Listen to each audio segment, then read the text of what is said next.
Hi hello నమస్తే welcome to Kiran TV. ప్రస్తుతం మనతో పాటు ఉన్నారు money manifestation law of attraction vibrant Vijaya గారు. నమస్కారం మేడం. నమస్తే గాయత్రి. మేడం, మీరు ప్రతి సాటర్డే ఆర్ సండే మీరు వర్క్ షాప్ కండక్ట్ చేస్తున్నారు కదా, సో దానికోసం మా ప్రేక్షకులకి తెలియజేయండి మేడం.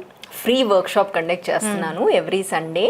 కాబట్టి ఎవరన్నా ఎన్రోల్ చేయాలి అనుకున్న వర్క్ షాప్ ద్వారా ఏమన్నా కొత్తదనాన్ని నేర్చుకొని లా ఆఫ్ అట్రాక్షన్ని ఎలా వాడాలి అని ఆలోచిస్తున్నారు అంటే ఈ నంబర్కి కాల్ చేయమని చెప్పు గాయత్రి. ఓకే, తప్పకుండా. సో మేడం, నార్మల్గానే హ్యూమన్ సైకాలజీ ఎలా ఉంటుందంటే ఫస్ట్ నెగిటివ్ ఆలోచించాకే పాజిటివ్కి వెళ్తారు. ఎలా అంటే ఒక సామెత లాగా కీడెంచు మేలెంచు అన్నట్టుగా ఫస్ట్ ఏ పని మొదలుపెట్టినా కూడా వాళ్ళ మైండ్ మొత్తం నెగిటివ్కి వెళ్ళిపోతుంది. సో మీరేమంటున్నారు, ఫస్ట్ మేలెంచు తర్వాత కీడే రాదు అని అంటున్నారు. సో దానికోసం అసలు మా ప్రేక్షకులకి తెలియజేయండి మేడం. మంచి సామెతని తీసుకొచ్చారు. కీడెంచు మేలెంచు అని చెప్పారు అంటున్నారు. అయితే అది ఎప్పుడో చెప్పారు, అది మనం వాడాము, దాని రిజల్ట్స్ కూడా తెలుసు.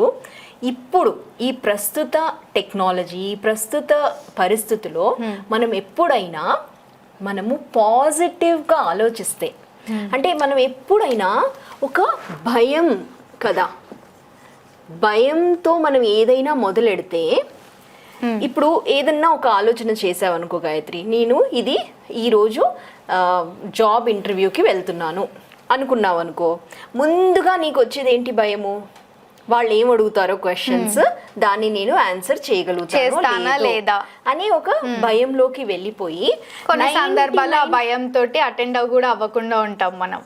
99% మనము అన్ని ఆ భయంతో కూడుకున్న ప్రశ్నల్ని అడుగుతూ ఉంటాం. అవును. అయితే ఏమైంది, ఒక వలయంలో మనము మొత్తం భయంతో కలిగిన నెగటివ్ థాట్స్ ని యాడ్ చేసేసుకున్నాం. అయితే అది ఎక్కడ కనిపిస్తుంది? మీలో ఆ నెగటివిటీని మీరు ఇన్వాల్వ్ చేశారు కాబట్టి మీరు వెళ్ళి ఇంటర్వ్యూ ఇచ్చినా కూడా ఈ 99% భయం వల్ల ఆ మీరు అనుకున్న ఆన్సర్ కూడా ఇవ్వలేకపోతారు. అదే ఉల్టా ఆలోచించు, నీవు భయం లేకుండా నేను ఈ ఇంటర్వ్యూ ఎలాగైనా పాస్ అయిపోతాను, వాళ్ళు ఏ ప్రశ్న అడిగినా నేను మా సమాధానం ఇవ్వగలుగుతాను అనే ఒక కాన్ఫిడెన్స్తో వెళ్ళావనుకో, అంటే ఇవేమీ ఆలోచించట్లేదు, దీంతో నీకు సంబంధమే లేదు, నువ్వు ఇది సంబంధం లేకుండా ఏం చేస్తున్నావు, జస్ట్ ఒక బిలీఫ్, నమ్మకంతో వెళ్తున్నావు.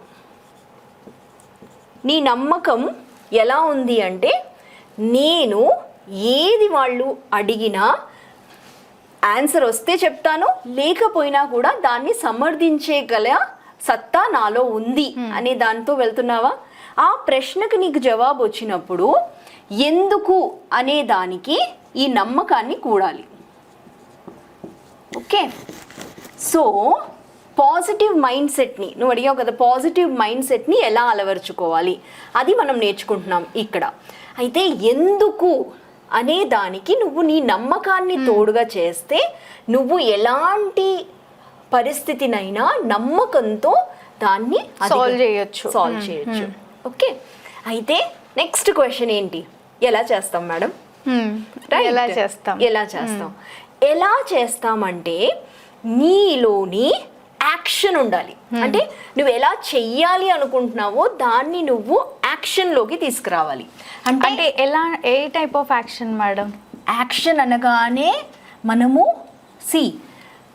వైబ్రేషన్ అంటున్నాను కదా, లా ఆఫ్ అట్రాక్షన్లో ఒకటే ఒకటి ఉంది, ఏంటి? Vibration, frequency.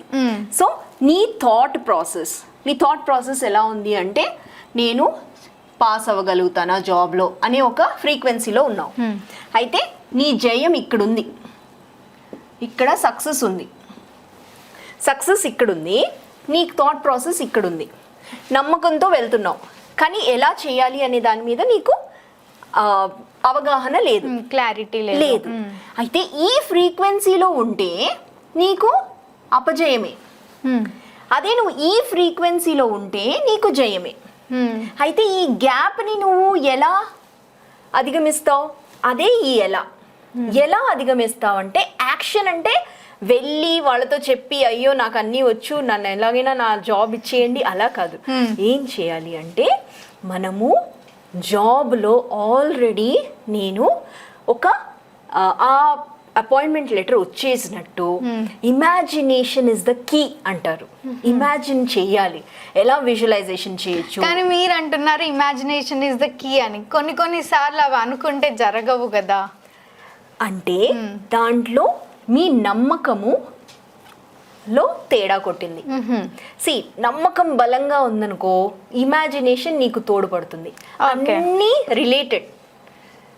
సో నమ్మకంగా నువ్వు చేసావు అనుకో నీకు ఇంకా దోఖా లేదు, నువ్వు ఇంకా ఆలోచించవు, భయానికే వెళ్ళవు. నువ్వు నమ్మకంతో ఇమాజిన్ చేస్తున్నావు. ఎలా ఇమాజిన్ చేస్తున్నావు అంటే నువ్వు ఒక మూవీని నిన్నే క్రియేట్ చేసి గాయత్రి వెళ్ళింది జాబ్ ఇంటర్వ్యూలో కూర్చుంది, జాబ్ని వాళ్ళు ఏం చెప్పినా వాటికి అన్నిటికీ సమాధానం ఇచ్చింది, ఇలా తీసుకున్నాను అపాయింట్మెంట్ లెటర్ అనే ఒక భావనలోకి వెళ్ళిపోయావు అనుకో ఆ ఫీలింగ్స్ ఇక్కడికి వెళ్ళిపోయింది కదా. అంటే స్ట్రాంగ్ గా నమ్మకం ఉండాలి, కొంచెం కూడా డౌట్ లేకుండా. ఆ ఫ్రీక్వెన్సీకి నువ్వు రాగలిగితే యాక్షన్ అంటే ఇక్కడ అన్నమాట. యాక్షన్ ఇక్కడ చెయ్యాలి, ఇది నీ అసలైన పని. ఇక్కడ అయిపోయింది అంటే ఏమిటి, ఎందుకు అంటే రిజల్ట్ మీద నీ ఫోకస్ ఉండాలి. నీకేం కావాలి, అపాయింట్మెంట్ లెటర్ కావాలంటున్నావు కాబట్టి దేనికోసము నువ్వు ఈ జాబే అనుకుంటున్నావు అనే ఒక క్లారిటీ నీకు ఉండాలి. అంటే నేను ఈ జాబ్ చేస్తే నాకు ఏంటి లాభము, నాలోని సత్తాని నేను నిరూపించుకోవచ్చు, లేదా నాకు 10 పైసలు ఎక్కువ ఇన్కమ్ వస్తే నేను వాటిని ఇంకొకరికి కాంట్రిబ్యూట్ చేయగలుగుతాను. ఇలా నువ్వు ఎందుకు, ఎలా, ఏమిటి అనే ప్రాసెస్లో ఉన్నప్పుడు నీకు భయము, నీకు నిరాశ ఇలాంటి ఫ్రీక్వెన్సీకి నువ్వు వెళ్ళవు కదా. నీ మెదడుని ఎక్కడ పెట్టుకున్నావు, నీ మైండ్ని ఎక్కడ పదును చేసుకుంటున్నావు, పాజిటివిటీతో పదును చేసుకుంటున్నావు. వెన్ పాజిటివిటీతో ఉన్నప్పుడు ఎప్పుడైనా జర్నీ హ్యాపీగా ఉందనుకో మన ఎండింగ్ కూడా హ్యాపీ ఉంటుంది అని అర్థం చేసుకోవాలి. సో ఇలా ఈ పాజిటివ్ మైండ్ సెట్ని మనం ఒక చిన్న టెక్నిక్తో ఈ టైంలోనే నేను చెప్పగలిగాను. అయితే ఇలాంటి టెక్నిక్స్ చాలా ఉంటాయి. ఇది జస్ట్ ఇందులోనే చాలా. ఏదైనా పని చేసేటప్పుడు భయంతో కూడకుండా మొత్తం పాజిటివ్ గా ఆలోచిస్తే ఆ వర్క్ కూడా పాజిటివ్ గా రిజల్ట్ వస్తుంది. అయితే వాటిలో మనం పని చేయాల్సిన పని ఇక్కడ నమ్మకం ఉండాలి, యాక్షన్ కరెక్ట్ గా ఉండాలి, రిజల్ట్ మీద ఫోకస్ ఉండాలి. ఇది చెయ్యాలి అంటే ఒక రకమైన ప్రాక్టీస్ చేయాలి. వాటిని ఎలా చేయాలి, ఎంత త్వరగా మనం నేర్చుకోవచ్చు అనే దాన్ని వర్క్ షాప్ లో నేర్పిస్తారు. సండే వర్క్ షాప్ ఉంది అన్నాను కదా, ఫ్రీ వర్క్ షాప్ కి ఈ నంబర్ కి కాల్ చేస్తే వాళ్ళు రిజిస్టర్ చేసుకోవచ్చు. గాయత్రి. ఓకే, తప్పకుండా మేడం. Thank you. చూసారు కదా, మీరు కూడా మేడం వర్క్షాప్లో అటెండ్ అవ్వాలి అనుకుంటే వీడియోలో స్క్రోల్ అవుతున్న నెంబర్ని కాంటాక్ట్ అవ్వండి. మేడంని కలవచ్చు లేదా మాట్లాడవచ్చు. Thank you.